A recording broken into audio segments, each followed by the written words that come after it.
Where are we going with AI?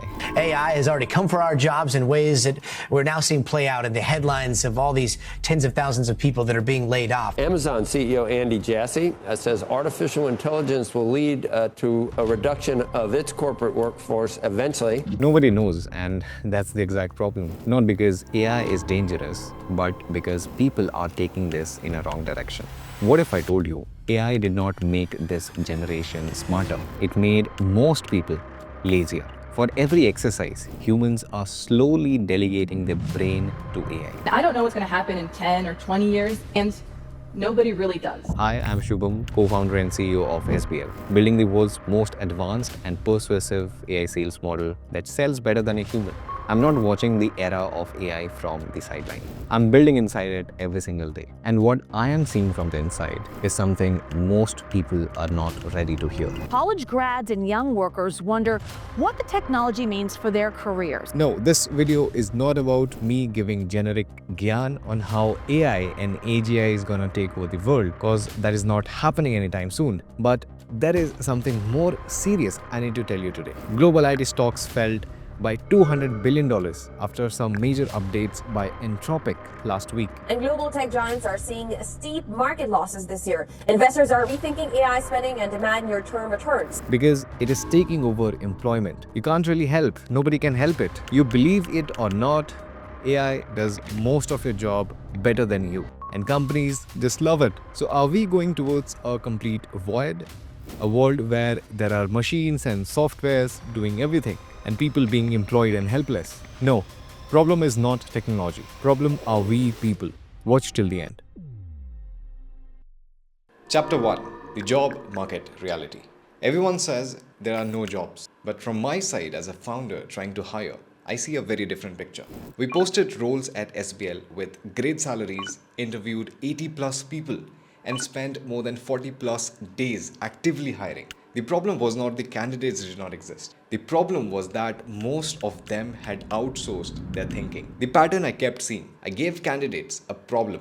Their first reaction? Let me ask ChatGPT. You ask them new ideas and instead of thinking, they start prompting to ChatGPT. You just remove AI from their hand and they freeze and cannot answer or think even a single thing. If you think it's just AI which is taking jobs, absolutely not. It's people's problem. Most of the people have made themselves unemployable by refusing to think without AI. It's not that companies are not hiring. Every company will have humans whatsoever. But here's the change. Companies today are looking for people who understand AI, people who are up to date with tech. But most importantly, people who think first and then use AI as a tool.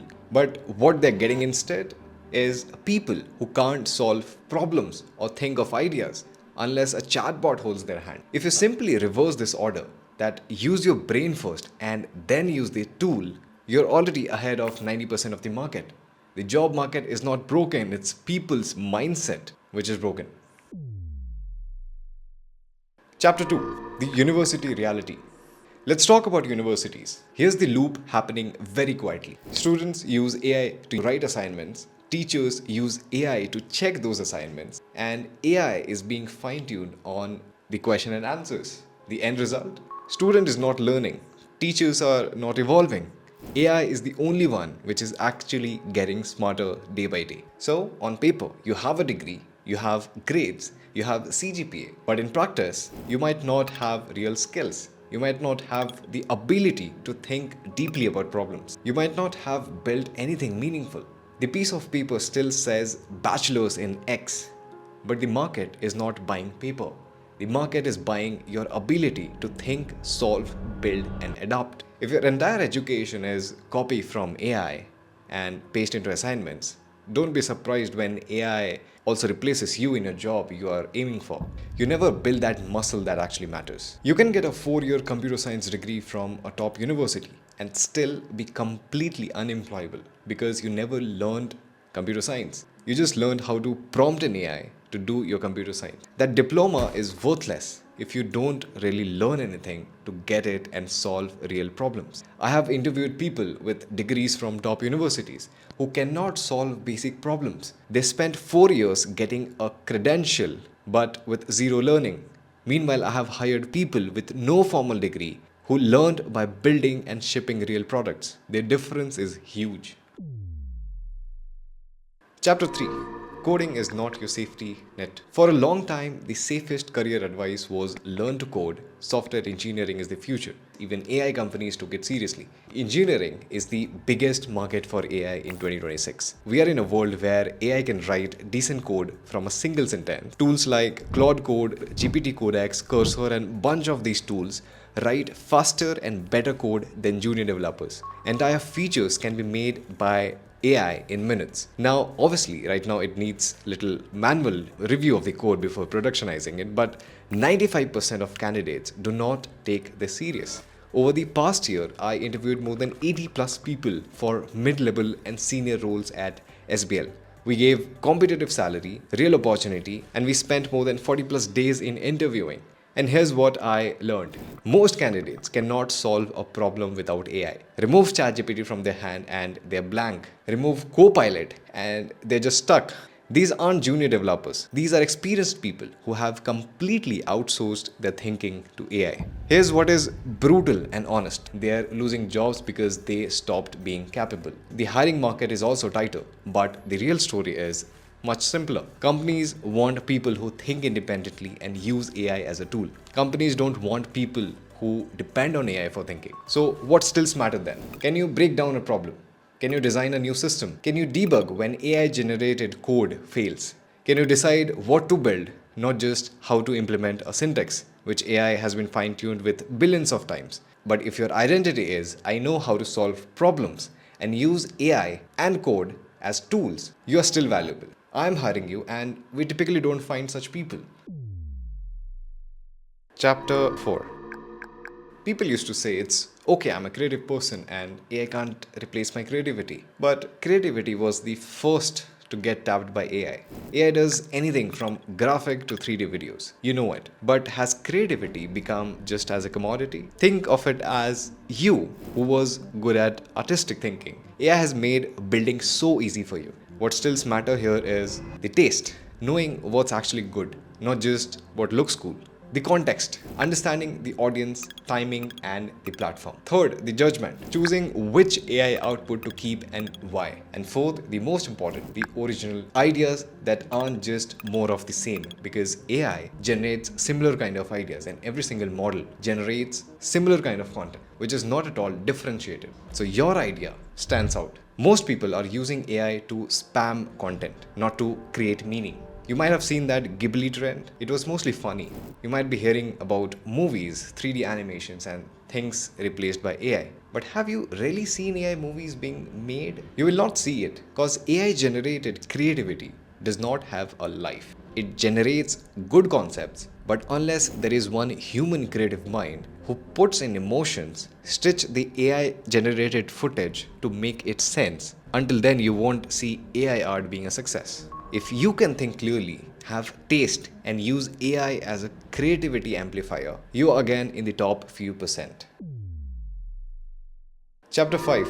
We genuinely don't know what's coming next. Now, this is the part nobody wants to admit. We really don't know what AI will look like 3 years from now. 3 years ago, every job interviewer asked, where do you see yourself in 5 to 10 years? Today, that question does not make any sense. No one knows what happens the very next year. 3 years ago, nobody predicted the exact impact of GPT-4, Claude, and bunch of these AI models. 2 years ago, nobody thought even small teams could shape AI agents that run complex workflows end to end. A year ago, people said that AI can't do X. And now we are watching those X fall. If you ask which jobs will exist in 2030, which degrees will still be relevant, which stack should I bet my life on, nobody has the answer. Chapter 6. The real problem is not AI, it's how people use it. So let's connect the dots so far here. Job feels broken, university feels hollow, coding is automated, creativity is commoditized, future is uncertain. Overall, AI is ruining everything. But real conclusion is AI is exposing people. People who actually thought will be relevant. People who was just following instructions has already been replaced. From what I have seen, AI does not automatically take your job. It takes away the illusion that you were adding value if all you did was repeat what others could do. Let me explain. Most people are using AI like this.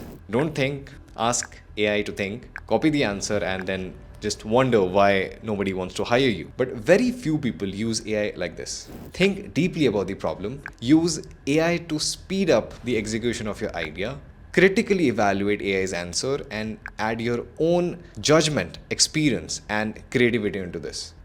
Same tool, but completely different outcomes. So, where are we going with AI? Chapter 7. We are going into a world where anything that is repeatable will eventually be automated. Anything that does not require true judgment will be either cheap or free. Anything that relies on credentials alone, for example, degree, title, or years served, will lose value. But anything that relies on learning and originality will gain the actual value. We are heading towards fewer safe, comfortable, and predictable career paths, more chaotic and high learning paths, the world where small, sharp teams will outperform big and slow organizations, a world where tool aware, independent thinkers will outperform both generic AI users and old school people. You're gonna feel more confused every single year. If you shift to, I can learn fast, I can think of myself, and I can use AI to build, not just consume, then the same world that feels scary to others becomes a playground for you. Chapter 8. Now, the most important part. This is exactly why right now is the best time to be a builder. All these scary points above lead to one single reality. When the old system stops guaranteeing safety, building your own thing becomes less risky than blindly trusting the old systems. Here's why. I started SBL with under $100. I just knew basic coding skills. I had a laptop and AI tools like GPT to help me move faster. Today, you can even go further. We have cheap and free access to very smart models out there. We have cloud credits, even low code platform building tools out there. The infrastructure that used to cost thousands of dollars is basically free to experiment with now. You can even ship insanely fast. MVP in just 2 days is not a fantasy anymore. You can do iterations in weeks and not quarters. A single focused person can ship something real. Enterprises are slower than ever compared to the pace of AI. I work with enterprise clients. Many of them are still stuck in old processes. They know that they are behind. They are willing to pay people who can think independently and bring modern tools into their world. They're not going to build everything themselves. They want to integrate what you build. Small teams can now play at enterprise level. Even SPL is just a 5-person team competing in AI sales automation space. And we have added more than 5 million in revenue to our customers last quarter. You would definitely have needed more than 50+ person team to build something great. AI and the accessibility has gone so much that the real constraint now is not money. It's just the execution. The upside of building is growing while the downside right now is shrinking. The worst case, you spend 3 months building something, learn more than any job, and still have all your skills. Best case, you build something people want and it becomes your main thing. Meanwhile, the safe option to get a job, wait for promotion, hope AI does not replace your job is actually getting riskier.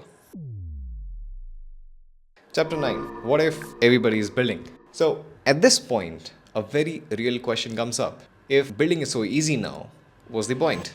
What's my edge if everybody can ship MVP in 2 days? That is the exact right question to ask. Because in this new world, building is the new baseline. Execution and selling is the real advantage. Think about it for a second. There are millions of apps, micro SaaS tools, AI wrappers, and weekend hacks sitting on GitHub, Vercel, and private servers. How many of those do you actually use? Or do you actually see being used in the market or getting paying customers or turning into real businesses? Mostly none. Not because they are bad ideas, not because the tech was not good enough, but because the person who built them never learned how to sell and execute that.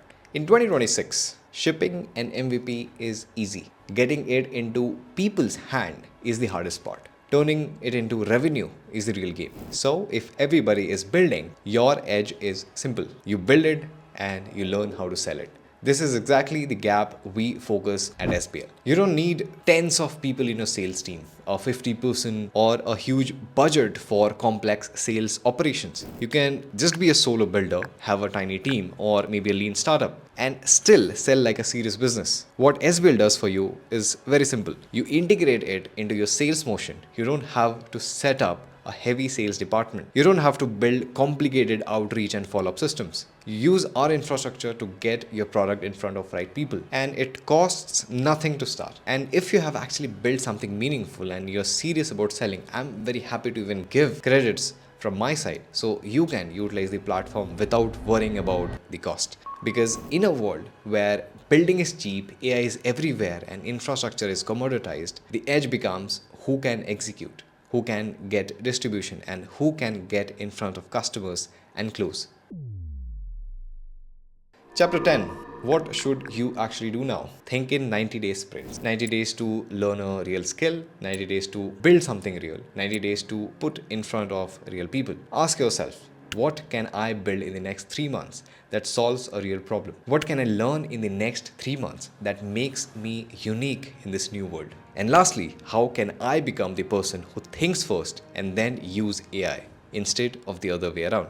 Work at a startup if you want to learn how this feels from the inside. Build your own thing if you want to feel it directly. But don't sit still waiting for AI to finish evolving before you act. Don't hide behind assignments, degree, or titles. And don't blame AI for doing what it's designed to do. Final chapter. So, where are we going with AI? So, we are going in a world where tools will keep getting better, cheaper, and smarter. The gap between people who think independently and people who outsource thinking will get wider. The people who only consume AI will feel more lost, and people who build on top of AI will feel more powerful. This is not generic evolution, this is a hard shift. Your advantage is no longer with I have a job, I have a degree, I know how to code, or I'm creative. Your advantage is now. I can think, I can learn, I can build, and I use AI to leverage, not just to give away your thinking. So if you become that person, this chaotic and unpredictable AI era is not something to fear about, but do hundreds of things in no time and evolve yourself.